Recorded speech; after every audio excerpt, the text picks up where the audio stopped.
Chamber Chatter. I'm Melissa Candelaria, and of course, as usual, we have our two business experts joining us on the program. We have Scott McCammon with the Milton Chamber of Commerce and Melanie Fraser with Halton Hills. Once again, thank you for coming on the program to talk about all things business and how it affects everyone in the community. So thanks. Happy New Year. Pleasure. Happy New Year. That's right. It's certainly, well, is it a Happy New Year? I don't know. Let's discuss this. I mean, certainly before Christmas, I know there was rumblings of potential spread of the Omicron, and it looked kind of ominous, but there was at least some sort of light at the end of the tunnel that we could have been turning a corner. Unfortunately, since our last discussion, the government has decided to put us back into step 2 of reopening. And I wanted to start with that. Melanie, let's start with you. Talk about what your reaction and what your personal initial thoughts are with going back into the step 2 of reopening, and what businesses were telling you as well. Well, thanks, Melissa. I have to say, this one is more of a gut punch, I think, to businesses than ever before. Businesses and individuals, to be quite frank, we've done everything that we've been asked to. So we've done the vaccine credentials in restaurants and gyms and other businesses. We've done the triple vaccinations. We've basically, put our lives on hold for 2 years, and businesses have pretty much put their expansion or just straight business plans on hold for 2 years, going into our 3rd calendar year, and we're here again. So what I'm hearing from my members is that they want to know, what is the goalpost? We understand that public health is important. We understand we don't want people getting sick, and we certainly don't want the hospitals overrun.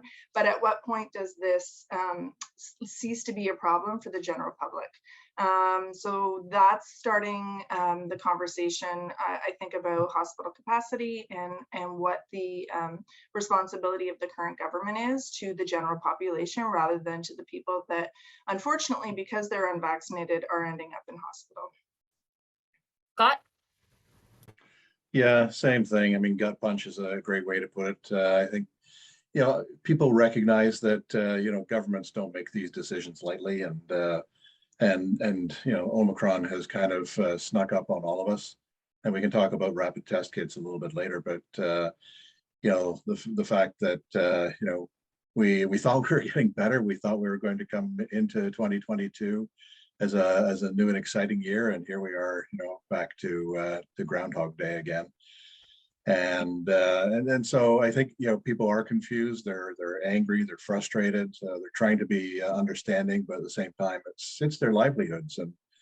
And it was like we switched off that light switch again, and suddenly the income for a lot of businesses just switched off, and they didn't have time to prepare. Well, just to remind our viewers too, now this step 2 is supposed to last at least until January 26th, but with the numbers still going up, I'm not sure if the government's going to stick to that date and again extend it, because we've seen that done before.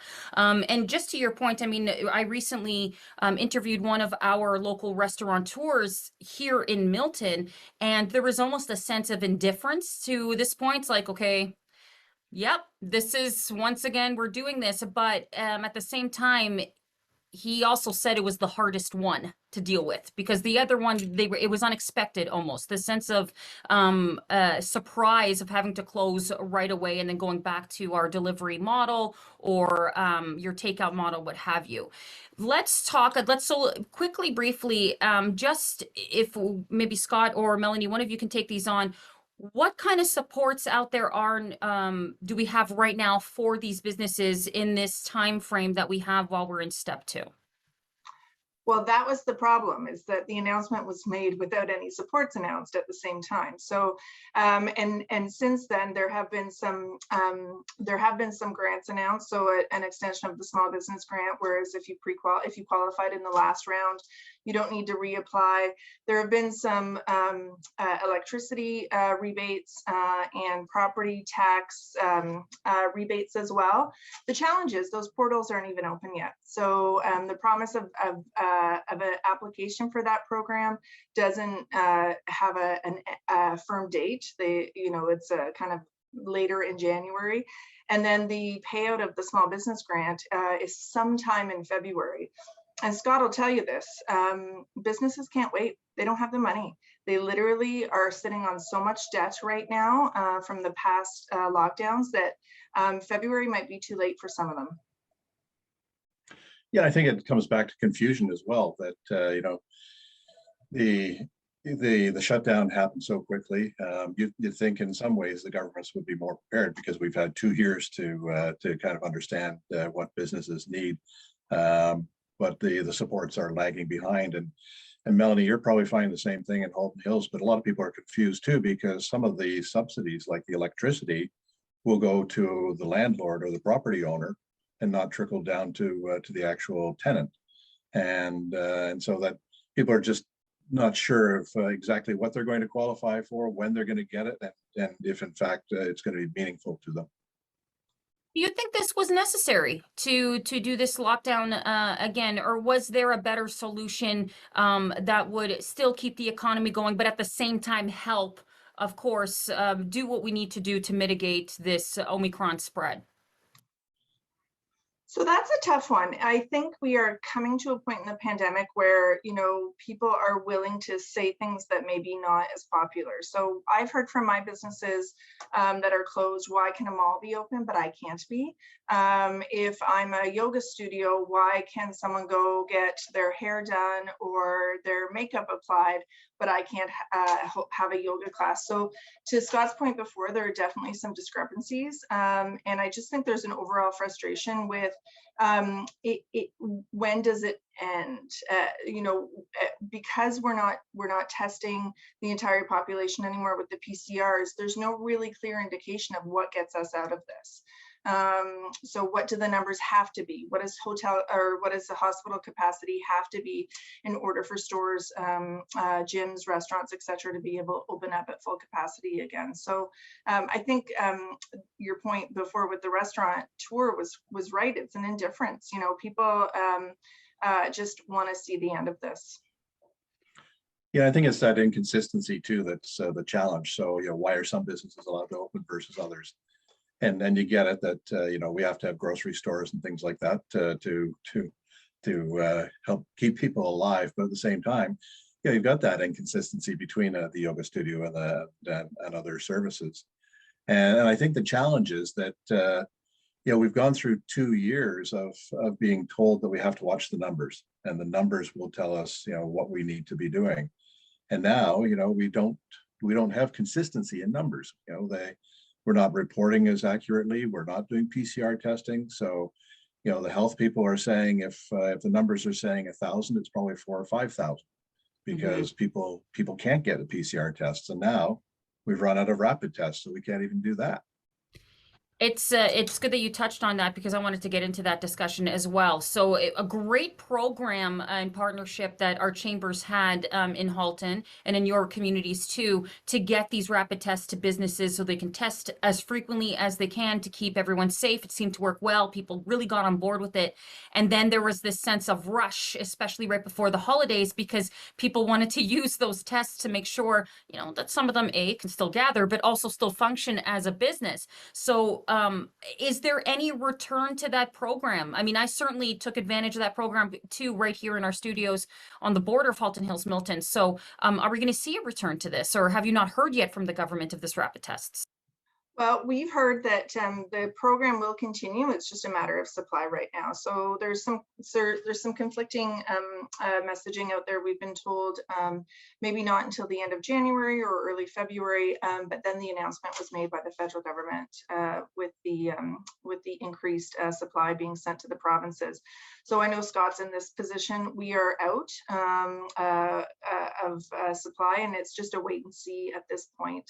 And I know, the challenges. I've got some businesses that are quite desperate for them. It's what's keeping them open, and it's what's keeping their staff feeling safe at work. So we're hoping to see those at our doorstep soon.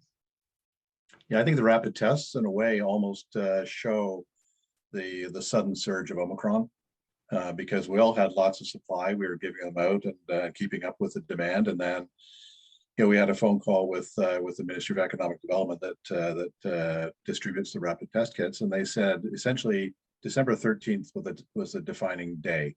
So before that point, we had supply, and then suddenly everyone needed them, and the supply was gone. And so I know in Milton we've given away about 65,000 tests so far, but we have run out. But I've got 55,000 on the wait list. So even if I get more supply today, 55,000 of them are gone immediately. So, the feds have said that there are 140 million coming, but as Melanie says, we need to get those to the province first of all, and then the province decides who gets them from there.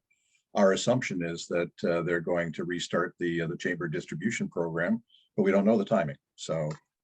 Scott, it's so interesting. I heard something on the radio the other day about, they were vilifying, why did the business community get access to these rapid tests before, the general public did? My reaction was the general business community is the general public. If businesses can't keep their staff safe and can't stay open, we've seen, just in the past week, what's happening with, people having to stay home and self-isolate with the assumption that they've got COVID. It's, literally breaking down our supply chain and our service provision, as we can watch it in real time. So I think that people need to understand that the business community kind of keeps everything running and keeps everything going smoothly. Well, and the supply chain is part of that. And you mentioned that, Melanie, that, people just don't understand kind of the flow of goods and services. So, one of the best examples is that, the companies that are supplying food to the long-term care facilities, up until, we still had rapid test kits, they were not allowed in the building to deliver food unless their drivers were tested. Now we don't have rapid test kits. So there is a priority for the business community. Okay, we're gonna hold that thought here. We're just gonna take a short break. On the other side, we'll talk about more of how businesses are being affected and what we can do as a society to keep them running in this lockdown as best we can. So we'll be right back after this.